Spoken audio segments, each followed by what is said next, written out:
ప్రయోజనంగా రామావతారంలో కేవలం రావణాసురుడిని వధించడానికి వచ్చింది, ధర్మం నిలబెట్టడానికి వచ్చింది. ఈ రెండు పనులే చేశాడని రాముడు ఇంతకన్నా ఎక్కువ ఏం చేయలేదు. వాళ్ళ అవతారం నరసింహావతారం హిరణ్యకశిపుడిని వధించడానికి, వరాహావతారం వసుంధరిని ఉద్ధరించి హిరణ్యాక్షుని చంపడానికి, ఇలా ఒక్కొక్క అవతారం ఆ పని మీద మాత్రమే వచ్చి అట్లే వెళ్ళిపోయింది. కానీ కృష్ణావతారం అలా కాదు, ఇన్ని పనులు ఒక్కడే చేశాడు. ఇన్ని పనులు ఇన్ని అవతారాలు చేసిన పనులు కృష్ణావతారంలో ఒక్కడు చేశాడు.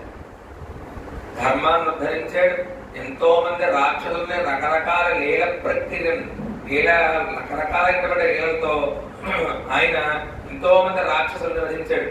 మహానుభావుడు ధర్మానికి ఎంతో సాయం చేశాడు. భూమి మీద ఆయన బాలుడుగా తిరుగుతూ ఎంతో మందిని ఉద్ధరించే ప్రయత్నంలో అనేక లీలలు చూపిస్తూ రకరకాలైనటువంటి ఘట్టాల్లో రకరకాల రూపాలను ప్రదర్శిస్తూ కృష్ణ పరమాత్మ అనేక అంశాలతో భూమి మీద అగుపించాడు. ఎందుకంటే కృష్ణ పరమాత్మ అవతారం గురించి ఎంతో మంది దేవతలు కొన్ని కల్పాంతర కాలాలుగా ఎదురు చూశారు. ఎందుకంటే మిగిలిన అవతారాలన్నీ కల్పాల్లో ఒక మారు జరుగుతూ ఉంటాయి, కానీ కృష్ణావతారం అలా అవ్వదండి. కృష్ణావతారం అలా ఉండదు. అంటే రామావతారం మళ్ళీ మళ్ళీ కల్పాల్లో అవుతూ ఉంటుంది, కానీ కృష్ణావతారం మాత్రం అలా అవ్వదండి. కృష్ణావతారం కల్పానికి ఒక్కమారే ఉంటుంది. కల్పానికి ఒక్కమారే అంటే ఒక కల్పానికి ఇంచుమించుగా అన్ని అవతారంలో 996 సార్లు ఎదుగుతారు. రామావతారం కానీ నరసింహావతారం కానీ ఏవైనా, కానీ ఒక్క కృష్ణావతారం మాత్రం కల్పానికి ఒక్కమారే వస్తారు. కల్పానికి పూర్ణాంశంతో ఒక్కమారే కల్పాంత కాలాల్లో కల్పాన్ని ఒక్క మారుస్తాడు. అంటే ఒక కల్పానికి ఎన్ని మన్వంతరాలన్నీ పూర్తయిపోవాలి. మన్వంతరాలకి 71 మహాయుగాలు అవ్వాలి. ఒక్కొక్క మన్వంతరానికి 71 మహాయుగాలు చెప్పడం 14 మన్వంతరాలు అవ్వాలి. అలాగా 43,20,000 సంవత్సరాలు ఇంచుమించుగా 14 మార్లు పూర్తయితే కానీ కృష్ణావతారం ఒకసారి రాదు. అలాగా కృష్ణావతారం యొక్క విశేషాలు చాలా చెప్పారండి. ఒక్క ఈ భాగవతంలో కాదు, దేవీ భాగవతంలో సమస్త అష్టాదశ పురాణాలను కృష్ణుడు లేకుండా పూర్తి చేయలేదు. సరే, మొత్తానికి ఎలా కాలక్షేపం చేస్తూ ఉండగా రుక్మిణీ దేవత వివాహమైనటువంటి కృష్ణుడు చాలా సంతోషంతో మనం దశమ స్కందంలో ఉత్తర భాగానికి వెళ్ళిపోయాం. దశమ స్కందం పూర్వ భాగం రుక్మిణీ కళ్యాణంతో పూర్తయిపోతుంది. మనకు ఒక్క దశమ స్కందానికి ఉన్న విశేషం ఏంటంటే 2 భాగాలుగా చెప్పబడింది. ఒకటి పూర్వ భాగం, 2 ఉత్తర భాగం. ఈ ఉత్తర భాగంలో కృష్ణ పరమాత్మ యొక్క కథ ఎక్కడి నుంచి ప్రారంభమవుతుంటే శివుడితో. మొత్తం ఉత్తర భాగం అంతా శివ సంబంధం ఎక్కువ ఉంటుంది. అంటే శివకేశవులకు అభేదత్వం ఎక్కువ. ఈ ఉత్తర భాగం అంతా ప్రతిపాదన చేస్తూ ఉంటుంది. మొట్టమొదటి ప్రారంభమే శివుడితో ఉన్నటువంటి ఒక కథ. ఎలా అంటే రుక్మిణీదేవి గర్భవతి అయింది. కృష్ణ పరమాత్మతో వివాహం అయిన తర్వాత రుక్మిణీదేవి గర్భవతి అయ్యి 10 మాసాలు మోసిన తర్వాత ఒక మంచి పిల్లాడికి జన్మనిచ్చింది. ఆ పిల్లాడికి ఏం పేరు పెట్టారంటే ప్రద్యుమ్నుడు అని పేరు పెట్టారు. ఇది ప్రద్యుమ్నోపాఖ్యానం. ఇది కూడా అంటే మనకి దశమస్కందంలో ఉత్తర భాగంలో కొన్ని ఆఖ్యానాలు ప్రధానంగా వస్తున్నాయి. ఒకటి ప్రద్యుమ్నోపాఖ్యానం, 2 ఉషాపరిణయ ఘట్టం, 3వది కుచేలోపాఖ్యానం. అంటే కొన్ని ఉపాఖ్యానాలు, శమంతకోపాఖ్యానం, జరాసంధి వధ, ఈ ఆఖ్యానాలు కొద్దిగా ప్రధానంగా వస్తూ ఉంటాయి. అలాగా ప్రద్యుమ్నోపాఖ్యానంలో ఈ ప్రద్యుమ్నుడు పుట్టిన వెంటనే ఇలా రుక్మిణీదేవి పాలిచ్చి పొత్తిడిలో పడుకోబెట్టుకుంది. అప్పుడే పుట్టాడు. పొత్తిడిలో పడుకోబెట్టుకుంటే శంబరాసురుడు అనేటువంటి ఒక రాక్షసుడు ఉన్నాడు. వాడు ఒక వరం పొందాడు. ఏంటా వరం అంటే కృష్ణ పరమాత్మకి మొట్టమొదట ఎవడైతే పుడతారో వాళ్ళ చేతిలో మరణిస్తాడు ఆ శంబరాసురుడు అనేటువంటి. అందుకని వాడు ఎప్పుడు రుక్మిణీదేవికి వెళ్ళాడబడతాడా కృష్ణ పరమాత్మకి వెళ్ళాడబడతాడా అని ఎదురు చూడటం మొదలుపెట్టాడు. ఇలా పుట్టిన ఉత్తర క్షణం పొత్తిడిలో తీసుకుని పారిపోయాడు. ప్రద్యుమ్నుడు తీసుకుని పారిపోయి ఏం చేశాడంటే బాగా ఆకాశంలోకి బాగా ప్రయాణించిన తర్వాత సముద్ర గర్భంలో సముద్ర మధ్యలో పడేసాడు. ఆ పిల్లని పడేసి వెళ్ళిపోయాడు. ఇలా పడేస్తూనే ఒక చేప బలంగా పెద్ద బ్రహ్మాండమైనటువంటి మత్స్య వచ్చి మింగేసిన వెంటనే అయిపోయింది, చచ్చిపోయాడు అనుకున్నాడు. వాడు అమ్మయ్య నాకు ఇంకా మృత్యువు లేదనుకుని వెళ్ళిపోయాడు అన్నాడు నగరానికి. శంబరాసురుడు మన నగరానికి వెళ్ళిపోయాడు. అయితే శంబరాసురుడు వంటశాలలో ఆవిడ పనిచేస్తుంది. ఆవిడ ఎవరనుకుంటున్నారు? సాక్షాత్తు రతీదేవి. ఈ ప్రద్యుమ్నుడు ఎవరనుకుంటున్నారు? మన్మధుడు. ఈ ప్రద్యుమ్నుడు మన్మధుడు. ఈ మన్మధుడు ఒకసారి ఆయన చెరుకు విల్లుతో పూలబాణంతో పట్టుకుని పార్వతీదేవి యందు పరమేశ్వరుడికి కామోద్రేకం పొందిద్దామన్న ప్రయత్నంలో బాణం వేసాడు. బాణం వేసి ఆ పరమేశ్వరుడి యొక్క నేత్ర అగ్నికి బూడిదైపోయాడు. బూడిదైపోతే రతీదేవి వచ్చి అమ్మవారి కాలు పట్టుకుంది. అయ్యవారు కాలు పట్టుకోవాలి, అమ్మవారు కాలు పట్టుకుంది. అందుకనే మనకి ఎప్పుడైనా డబ్బులు ఏమైనా కావాలంటే ముందు అమ్మకు ఫోన్ చేస్తాం, తర్వాత నాన్నగారికి, లేదా అమ్మ చెప్తుంది నాన్నగారికి. అలాగా ముందు అమ్మ దగ్గరికి వెళ్ళాడు. అమ్మ దగ్గరికి వెళ్ళింది ఆవిడ. వెళ్ళి కాళ్ళు పట్టుకుని, అమ్మ నీకు సర్వమంగళ అని పేరుంది. అటువంటి నువ్వు నీలో సగమైనటువంటి నీ భర్త నా మాంగళ్యాన్ని తుడిచే ప్రయత్నం చేశాడు. అతను బూడిదేట అయిపోయాడు కానీ పూర్తిగా ఇది అవ్వలేదండి. అందుకని నా భర్త నాకు చూసే అనుగ్రహించమమ్మా అంటే పార్వతీదేవి రామచంద్ర, నీ భర్త నీతో ఒక్కడికో మాత్రం, నీ ఒక్కదానికే మాత్రమే కనబడుతూ ఉంటాడు, నీ ఒక్కదానితోనే తిరుగుతూ ఉంటాడని.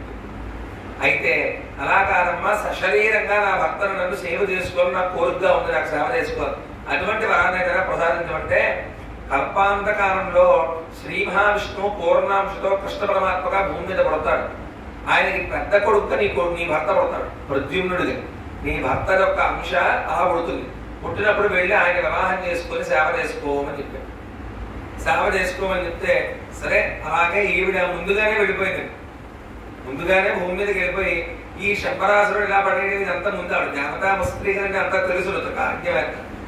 వెళ్ళి ఆ శంబరాసురుడు వంటశాలలో వంట ఆవిడగా పనిచేయడం మొదలుపెట్టింది రతీదేవి. వీడు ఆ పిల్లాన్ని ఆ సముద్ర గర్భంలో పడేసాడు. వాడు వెళ్ళిపోయిన తర్వాత ఈ జాలర్లు, వీడి రాజ్యంలో ఉండేటువంటి జాలర్లు వల వేస్తే చేప పడింది. ఆ చేపకు వస్తే పిల్లాడు వచ్చాడు. పిల్లాడు వస్తే వీళ్ళందరూ వెళ్ళే రాజుగారితో ఏమంటే మేము ఇలాగ వల వేస్తే చేప దొరికిందండి, చేపలో పిల్ల. వీడికి చూడండి బుద్ధి పని చేయలేదు. నేను వేసాను సముద్రంలో పిల్లాన్ని చేప మింగేసిందన్న బుద్ధి వీడికి జ్ఞానంలో లేదు. కాకపోతే శంబరాసురుడు మహామాయావేత్త. అసలు ఆ మాయను ఛేదించాలంటే చాలా కష్టతరం, చాలా అత్యంత కష్టతరం అండి. శంబరాసురుడు మాయను ఛేదించడం సామాన్యమైనటువంటి విషయం కాదు, మహాశక్తివంతుడు. అటువంటి శంబరాసురుడికి బుర్ర లేదు. చాలా విశేషమయ్యా, అసలు చేపలో పిల్లాడు ఎంత అద్భుతమో అని. సరే ఎవరు పెంచుకుంటాను ఈ పిల్లాడంటే మొట్టమొదటి నుంచి పరిగెత్తుకుంటూ వచ్చింది. రతీదేవి వచ్చి నేను పెంచుకుంటాను, నాకు ఇచ్చేమని అడిగితే సరే మొత్తానికి ఆవిడ పెంచుతోంది, జాగ్రత్తగా పెంచి పెద్ద చేస్తోంది. శంబరాసురుడిని చంపడానుకున్నటువంటి వ్యక్తి ఇతనే అన్నటువంటి దృష్టి ఆవిడకు ఉంది. ఆవిడ ఉండడం చేత వెంటనే ఆవిడ పెంచి పెద్ద చేసింది. పెరిగి పెద్దవాడు అవుతున్నాడు. పెద్దవాడు అయ్యే కొద్దీ ఆవిడ ప్రవర్తనలో కొంత తేడా కనబడుతుంది. ఎందుకంటే ఆవిడ ఎవరన్నీ సాక్షాత్తు రతి, సామాన్యులు కాదండి. విష్ణుమూర్తి కోడలు తెలుసా మీకు? మన్మధుడు విష్ణుమూర్తి కొడుకండి. విష్ణుమూర్తి హృదయం నుంచి పుట్టినటువంటి ఆయన ఔరసముద్రుడు. విష్ణుమూర్తికి ఔరసముద్రుడు. ఆ మహానుభావుడికి కోడలు సాక్షాత్తు రతిదేవి, బయట కూడా నిజంగా కోడలే. ఆవిడ ప్రవర్తనలో కొద్దిగా కించిది వేరం కనబడుతుంది. ఎందుకంటే భార్య ప్రవర్తిస్తోంది, కాకపోతే రతి కూడా పైగా ఆవిడ పేరు. అందుకని మరింత ప్రేమగా ప్రవర్తిస్తోంది. ఈ ప్రద్యుమ్నుడికి కొంత పోగా జ్ఞానం వచ్చిన తర్వాత ఒకనాడు నిలబెట్టి అడిగేట, నా తనూభవుడి తండ్రునుచు నానాయించుకలేకయో మాత నీ విధియేమి నేటి మాతృభావము మాని సంప్రీతి గామిని భంగి చేసదు పెక్కు విభ్రమములు నాఖ్యాత వృత్తికి నీకు ధర్మము కాదు మోహము సేయగా అన్నాడు. ఏమన్నారంటే అసలు నువ్వు నన్ను చిన్నప్పటి నుంచి పెంచేటువంటి మాతృస్థానంలో ఉన్నావు. నీ యొక్క ప్రవర్తన మాతృ ప్రవర్తనగా అనిపించడం లేదు, కామ ప్రవర్తన నీలో బాగా కనబడుతోంది. ఎందుకని ఈ విధంగా ప్రవర్తిస్తున్నారో కూడా ఒకనాడు ప్రశ్నించేది. ప్రశ్నిస్తే ఇప్పుడు ఆ మహానుభావులైనటువంటి రతీదేవి చాలా జాగ్రత్తగా మాట్లాడు. ఆమె నేను నీ భార్యని చిన్నప్పటి నుంచి నేను జాగ్రత్తగా చూసి పెంచుకున్నాను అందనుకోండి. వెంటనే ఏమంటాడంటే లేదు చిన్నప్పటి నుంచి నేను మాతృమూర్తిగా చూసాను, నువ్వు నా తల్లి సమానమే అన్నాడు అంటే అయిపోయింది అక్కడతో. అందుకని ఇప్పుడు ముందు ఆయన మనస్సు ఉద్విగ్నం కాకుండా జాగ్రత్తగా మాట్లాడాలి. సాక్షాత్తు రతీదేవి. అసలు ఈ గణపతికి వీళ్ళకి బాగా సంబంధం ఉందండి. గణపతికి రతిపతి అని పేరుంది. గణపతి మనకి చిత్రావృత తర్పణాల్లో మహానుభావుడికి రతిపతి అని పేరుస్తుందండి. ఆయన లక్ష్మీ గణపతి ఆవిర్భావం. అంటే కామేశ్వర ముఖ ఆలోక కల్పిత శ్రీ గణేశ్వర అంటే శ్రీ విద్య ఎందుకు చెప్తున్నారంటారు? అసలు ఇందులో ఉన్నదంతా శ్రీ విద్యా రహస్యమే. ఈ ప్రద్యుమ్నోపాఖ్యానం అంతా కూడా శ్రీ విద్యా రహస్యం. అయితే లక్ష్మీ గణపతిని ఎలా పుట్టాడంటే భండాసురుడు వేసినటువంటి భండాసురుడు యొక్క తమ్ముడు విశుద్ధుడు విఘ్నయంత్రం వేస్తాడు. ఆ విఘ్నయంత్రం ఛేదించడానికి ఎవరి వల్ల కాదండి. అప్పుడు అమ్మవారు ఒక్కసారి ఏమీ చేయలేదు. అలా కూర్చున్నావిడే అక్కడ ఉన్నటువంటి ఆ పరమేశ్వరుడు ముఖం మొక్క ఒక్కసారి అలా తేరిపార చూసి నవ్వింది. ఆయన కూడా ఒకసారి అలా చూసి నవ్వితే వాడు నవ్వుకున్నాడు అంతే. కామేశ్వర ముఖ ఆలోక, కామేశ్వరుడు ముఖం ఆ కామేశ్వరీ దేవి చూసింది. చూసిన వెంటనే బ్రహ్మాండమైన ఆకారం ఉంటుంది. చూస్తేనే ఉంటుందండి. చూస్తేనే పుడితే ఆ ఆకారం ఎలా ఉందంటే శ్రీ గణేశుడు అండి. శ్రీ గణేశుడు, గణేశుడు కాదు, శ్రీ గణేశుడు అంటే వల్లభా గణపతి అని పేరు ఉంది. ఆయనకి లక్ష్మీ గణపతి అని పేరు కూడా ఉంది.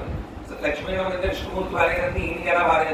లక్ష్మి అనేటువంటిది లక్షణం. నేను చెప్పాను మనం మొదటి నుంచి చెప్తున్నాం. లక్ష్మి అనేటువంటిది లక్షణం. ఆ సిద్ధి బుద్ధి సమేత గణపతి, ఆ సిద్ధి బుద్ధి ఏకరూపం దారిస్తే లక్ష్మి. పని చెయ్యాలంటే కావాల్సింది బుద్ధి. ఆ బుద్ధి సవ్యంగా సిద్ధి చేసుకునే శక్తి సిద్ధి. ఆ రెండో కలగలిపితే లక్ష్మి. ఆవిడ పేరే వల్లభా గణపతి అని పేరుందండి. వల్లభా గణపతి. ఈ గణేశుడు పుట్టడమే 10 చేతులతో ఉన్నట్టుంది. 10 చేతులు ఉన్నాయి. ఈ 10 చేతుల్లో ఒక్కొక్క చేతిలో ఒక్కొక్క ఆయుధం పట్టుకున్నాడు. మొట్టమొదటి చేతుల్లో ఆయన ఏం పట్టుకున్నాడంటే శంకు చక్రాలు పట్టుకున్నాడు. అంటే లక్ష్మీనారాయణ స్వరూపుడు శంకు చక్రాలు. ఇంకో చేతిలో ఈయన చూడండి రతిపతి ఈయన పేరు.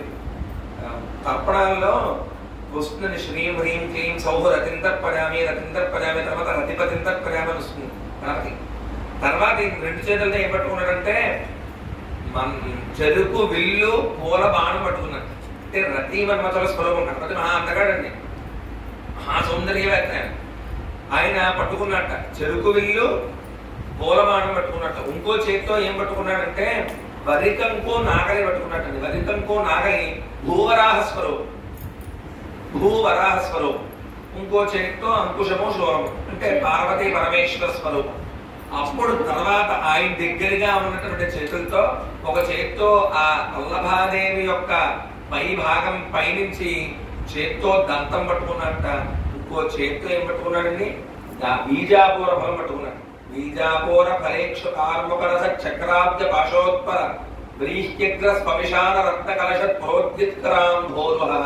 ఆయన తొండంలో ఇంత పెద్ద కొండ ఉందటండి. ఆ కొండ నిండా అమృతం ఉందట. సుధా కలశ పట్టుకున్నాడు ఆయన. లక్ష్మీ గణపతి సామాన్యమైన ఆరాధన కాదండి.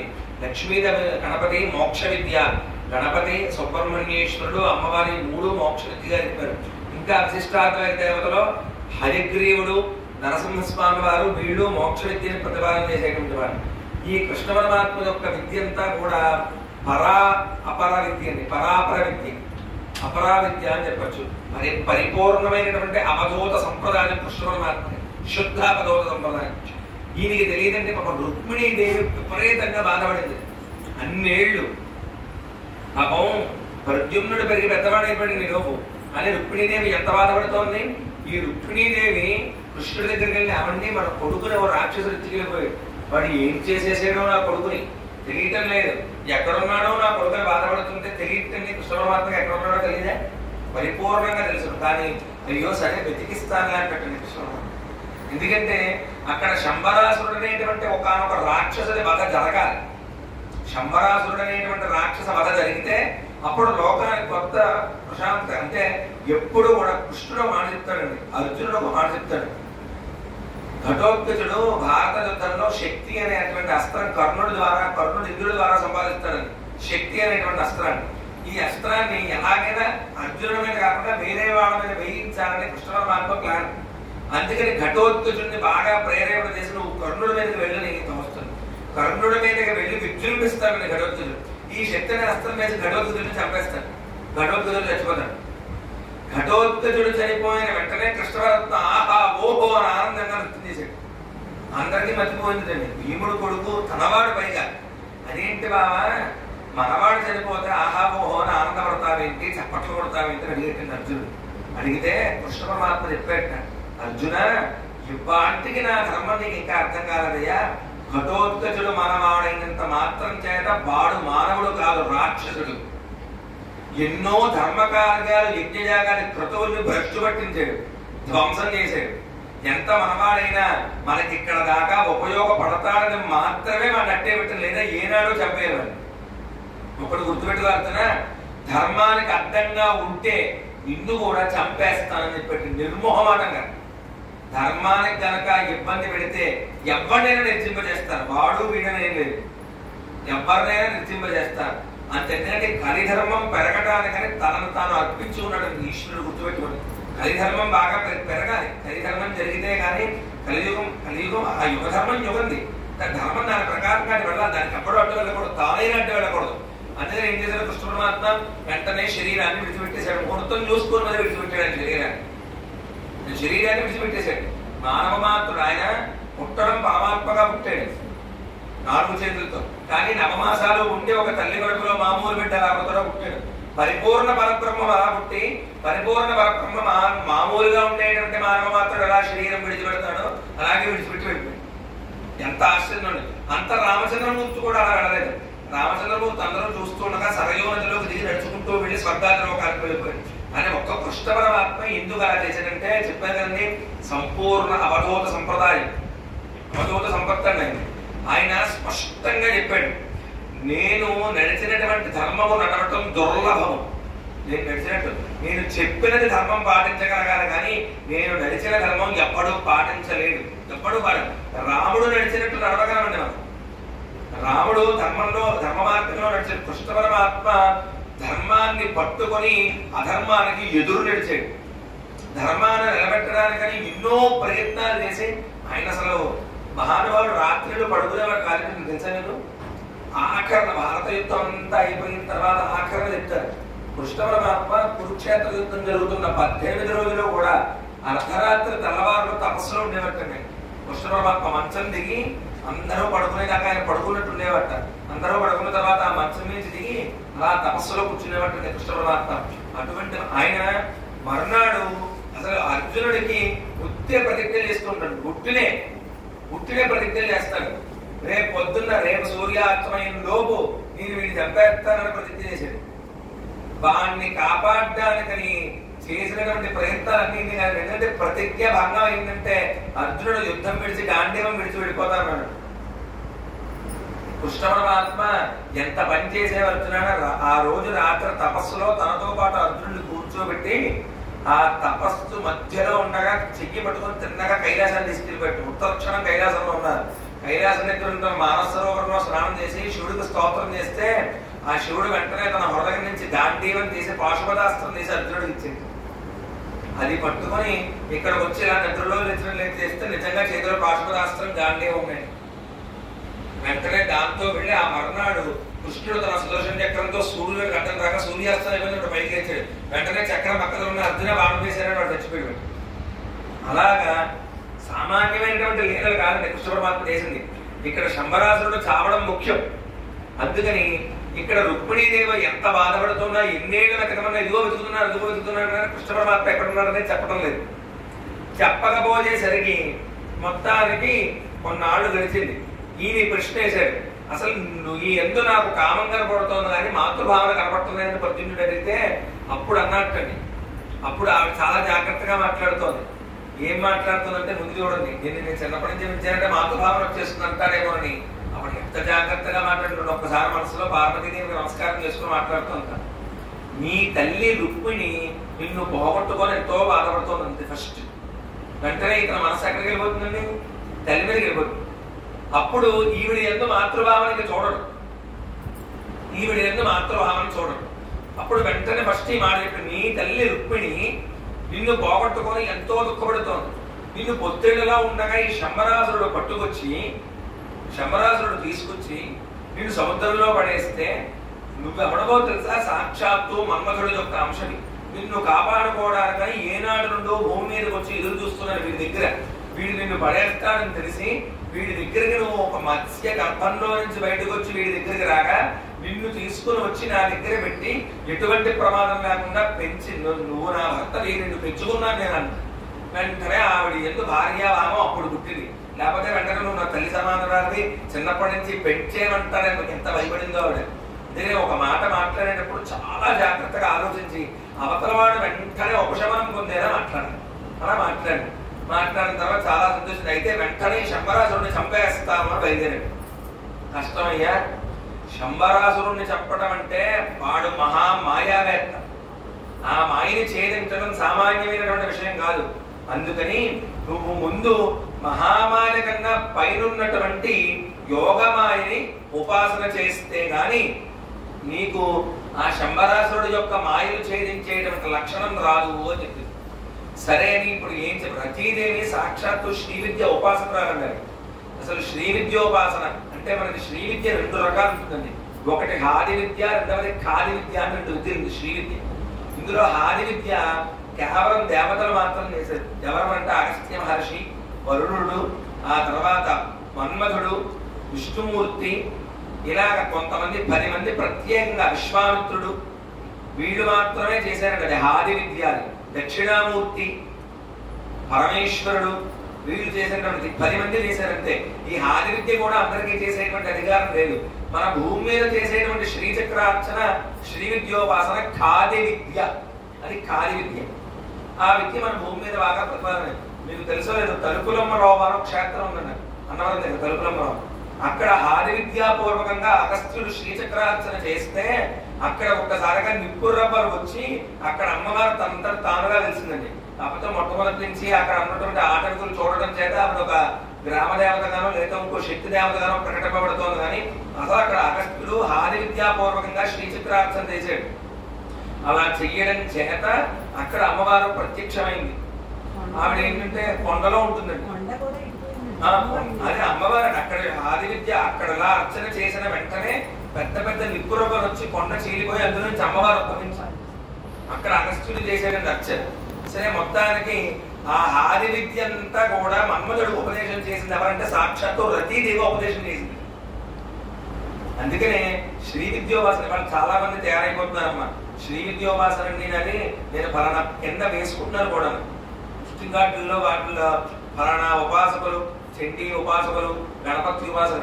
అసలు ఉపాసన అనేటువంటిది బయటికి చెప్పకూడదండి. వాడు ఏ ఉపాసన చేస్తున్నా బయటికి ప్రకటించకూడదు. అలా చేస్తే వాడు ఉపాసన చేసేటువంటి విద్య అంతా కూడా నిర్వీర్యం అయిపోతుంది. అదొకటే కాకుండా రెండు, శ్రీ విద్య ఇవాళ బాగా మార్కెట్లో డిమాండింగ్ అది. కాకపోతే శ్రీ విద్యోపాసన ఎప్పుడూ కూడా ఇవాళ ఏంటంటే చిన్న చిన్న వాళ్ళు, చిన్న చిన్న కుర్రాడు 16, 18, 20 సంవత్సరాల ఉన్నటువంటి బ్రాహ్మణ పురోహితులు, వైదికులు అవ్వచ్చు. వాళ్ళు వెంటనే ఎవరో ఏదో మంత్రం ఇస్తున్నారంటే వెంటనే వెళ్ళి ఓ మంత్రోపదేశం గుర్తు చేసుకొని చేసేస్తున్నారు.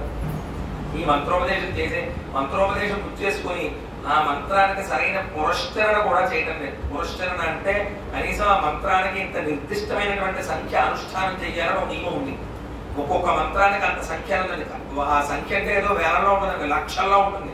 అలా జపం చేస్తే గానీ ఇంకో మంత్రం తీసుకోవడానికి అధికారం లేదు. అది ఇచ్చేవాళ్ళు అలాగే ఇచ్చేస్తున్నారు, పుచ్చుకునేవాళ్ళు అలాగే పుచ్చుకుంటున్నారు. వీడి వెంటనే వీడి వెళ్ళి 2-3 నెలలు అయింది, 6 నెలలు అయినప్పుడు డైరెక్ట్ పంచదశ ఇచ్చేస్తున్నారు. పంచదశ అయిపోయిన వెంటనే పూర్ణదీక్ష ఇచ్చేస్తున్నారు. అసలు వివాహం కాకుండా పూర్ణదీక్ష పుచ్చుకుంటే వాడు అసలు వివాహానికి అనర్హుడు అని చెప్పింది శ్రీ విద్యా శాస్త్రం. వివాహానికి పూర్వం కనుక శ్రీ విద్య పుచ్చుకుంటే వాడు ఎప్పుడైతే శ్రీ విద్య పుచ్చుకున్నాడో ఆ రోజు నుంచి కనిపించేటువంటి ప్రతి స్త్రీ కూడా సాక్షాత్తు అమ్మ స్వరూపం, శ్రీ విద్యా స్వరూపం. అందుకని వాళ్ళు ఎంత వివాహం చేసుకున్నా కూడా తప్పనిసరి పరిస్థితుల్లో సంతానం కన్నారు అంటే వాళ్ళు ఇంకా శ్రీ విద్యను ఉల్లంఘించినట్టే. ఆ ఒకవేళ శ్రీ విద్య పుచ్చుకున్నాక భార్య అయితే ఆ భార్యను కూడా శ్రీ విద్యా స్వరూపంగానే చూడాలి. రామకృష్ణ పరమహంస మొట్టమొదట భైరవి బ్రాహ్మణి అనేటువంటి ఒక ఆవిడ దగ్గర పూర్తిగా శ్రీ విద్యోపాసన అంతా చెప్పేసుకున్నాడు. యోగ సమాజనిష్ఠుడు ఆయన. తర్వాత తోతాపురి అనేటువంటి ఆయన దగ్గర కూడా శ్రీ విద్యా సంప్రదాయం ఇచ్చుకున్నాడు. తోతాపురి రామకృష్ణ పరమహంస గురువులు అండి వీళ్ళే. తోతాపురి భైరవి బ్రాహ్మణి అనేటువంటి ఆవిడ దగ్గర శ్రీ విద్యా సంప్రదాయంగా చెప్పుకున్న తర్వాత వివాహం చేసుకున్నాడు. శారదామాత వివాహం చేసుకుని మొదటి రోజున గదిలోకి పంపిస్తే మొదటి రాత్రి గదిలో ఆయన ఒక్కడే చెప్పాడు, నేను పరిపూర్ణ శ్రీ విద్యలో ఉన్నాను, నీకు లేదు కామోపభోగాలు కావాలి అంటే శ్రీ విద్యను ఎక్కడితో ఆపేస్తాను, అదిగో మంచం లేదు, ఇద్దరం ఉద్ధరిద్దాం, శ్రీ విద్యని మనం తెలుసుకున్నటువంటి ఆ పరావిద్య పరాశక్తిని వ్యాప్తం చేద్దామని అనుకుంటే అదిగో అమ్మవారి పీఠం, నువ్వు వెళ్ళి ఆ అమ్మవారి స్థానంలో కూర్చోని చెప్పెట్టండి. అమ్మవారిని అక్కడ కూర్చుంది శారదామాత. అక్కడ కూర్చుంటే ఈయన అప్పుడు ఆవిడకి శ్రీచక్రార్చన చేసేట. అదండి యోగ సమాధిలో నిష్ఠుడు ఉండేటువంటి స్థితి అది.